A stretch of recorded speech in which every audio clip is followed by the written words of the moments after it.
Assalamualaikum warahmatullahi wabarakatuh. Yang terhormat Ibu Jatut selaku dosen sosiolinguistik dan teman-teman sekalian yang berbahagia, mohon izin untuk pertemuan ke-12 kali ini, kelompok 3 sosiolinguistik akan mempresentasikan materi dengan tema masalah dan perencanaan bahasa. Sebelum itu, perkenalkan terlebih dahulu kelompok anggota kami. Yang pertama ada saya sendiri, Wimbi Safitri, kemudian ada Satria Rahmawan, ada Rachel Jessica, ada Barain Moni, Monik Syarifah, dan Salsabila Nur Khoriniah.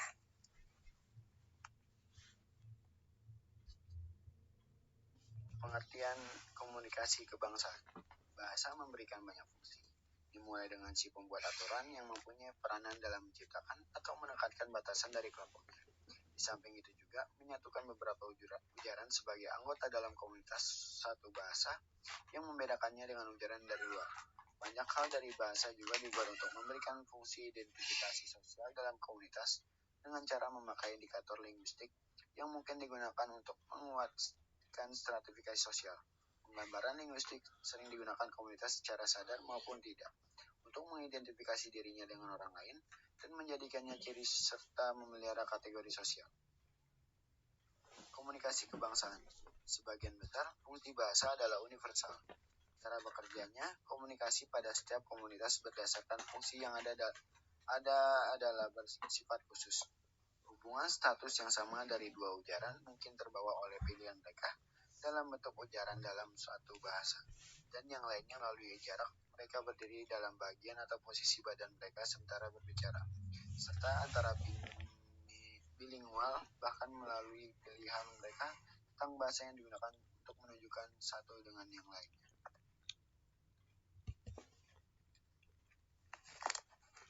Kebijaksanaan bahasa. Kebijaksanaan bahasa merupakan usaha kenegaraan suatu bangsa untuk menentukan dan menetapkan dengan tepat fungsi dan status suatu bahasa. Kebijaksanaan bahasa mengikuti rumusan yang disepakati dalam Seminar Politik Bahasa Nasional yang diadakan di Jakarta pada tahun 1975 yang mengacu pada pertimbangan konseptual dan politis untuk memberikan perencanaan, pengarahan, dan menetapkan ketentuan-ketentuan yang dipakai sebagai dasar pengolahan keseluruhan masalah kebahasaan yang dihadapi oleh suatu bangsa secara nasional. Masalah-masalah kebahasaan yang dihadapi setiap negara tidak sama, sebab bergantung pada situasi kebahasaan yang ada pada negara itu. Negara yang sudah memiliki sejarah kebahasaan yang cukup dan di dalam negara itu hanya ada satu bahasa saja, meskipun dengan sekian dialek dan ragamnya, cenderung tidak mempunyai masalah kebahasaan yang serius. Misalnya Saudi Arabia, Jepang, Belanda, dan Inggris. Tetapi di negara-negara yang terbentuk dan memiliki sekian banyak bahasa daerah akan memiliki persoalan kebahasaan yang cukup serius dan mempunyai kemungkinan timbulnya gejolak sosial politik. Kebijaksanaan bahasa. Peristiwa pengangkatan bahasa Indonesia yang terjadi pada tanggal 28 Oktober 1928 dalam peristiwa Sumpah Pemuda dan penetapan bahasa Indonesia menjadi bahasa negara dalam Undang-Undang Dasar 1945 itu tidak dapat menimbulkan masalah atau reaksi negatif dari suku-suku bangsa lain di Indonesia, meskipun jumlah penuturnya lebih banyak. Oleh karena itu, para pengambil keputusan dalam menentukan kebijaksanaan bahasa yang menetapkan fungsi-fungsi bahasa Indonesia, bahasa daerah, dan bahasa asing dapat melakukannya dengan baik. Bahasa Indonesia ditetapkan sesuai dengan kedudukannya sebagai bahasa nasional dan bahasa negara sebagai lambang kebanggaan nasional dan sebagai alat komunikasi nasional kenegaraan atau keintra-bangsa. Bahasa daerah berfungsi sebagai lambang kedaerahan dan alat komunikasi intrasuku, sedangkan bahasa asing berfungsi sebagai alat komunikasi antar bangsa dan alat penambah ilmu pengetahuan. Persepsi bahwa satu individu berbeda. Keragaman bahasa. Keberagaman dapat didefinisikan sebagai atribut apapun yang relevan dengan individu yang menciptakan atau memperkuat persepsi bahwa satu individu berbeda dari individu lain, atau Janas tahun 2006. Keberagaman bahasa dan budaya itu terjadi secara alamiah. Artinya, kebebasan dan faktor alam sangat berperan. Misalnya, dalam mengungkapkan bunyi ayam berkokok.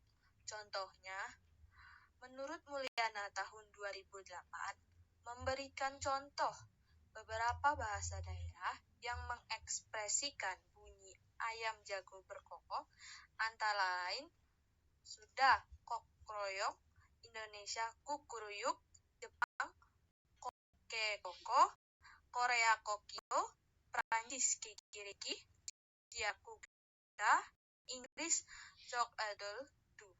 Secara realitas yang dimaksud adalah sama, yaitu ayam berkokok.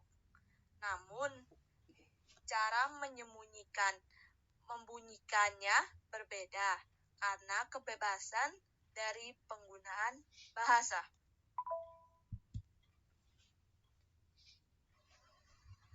Keragaman bahasa. Keragaman bahasa dan budaya juga merupakan perbedaan jumlah kosakata yang dimiliki oleh tiap kelompok masyarakat. Misalnya, rice dalam bahasa Inggris bisa diungkapkan menjadi 4 kata dalam bahasa Indonesia, yaitu padi, gabah, beras, dan nasi. Penelitian Jiang pada tahun 2000 mengungkapkan bahwa Cina tidak mengenal kata khusus yang membedakan makan pagi atau sarapan, makan siang, dan makan malam. Yang ada hanya makan. Itu saja. Sementara bahasa Inggris, makan itu dibedakan menjadi breakfast, yaitu makan pagi, lunch untuk makan siang, dan dinner untuk makan malam. Yang kompleks akan memiliki bahasa yang keragaman bahasa. Hakikat berikut dari keberagaman itu adalah strata sosial. Masyarakat yang memiliki strata sosial yang kompleks akan memiliki bahasa yang lebih bervariasi daripada masyarakat yang memiliki strata sosial sederhana. Ini dapat dilihat seperti pada masyarakat Jawa, Sunda, dan Bali. Misalnya, pada masyarakat Sunda, untuk mengatakan makan saja terdapat beberapa variasi. Ungkapan antara lain, mangan, agak kasar dan dahar halus. Sedangkan pada masyarakat Batak, masyarakat yang stratifikasi sosial sederhana, pengungkapan makan hanya diungkapkan dengan kata mangan. Ada pula keberagaman bahasa dipengaruhi oleh sistem religi yang dianut oleh sekelompok masyarakat.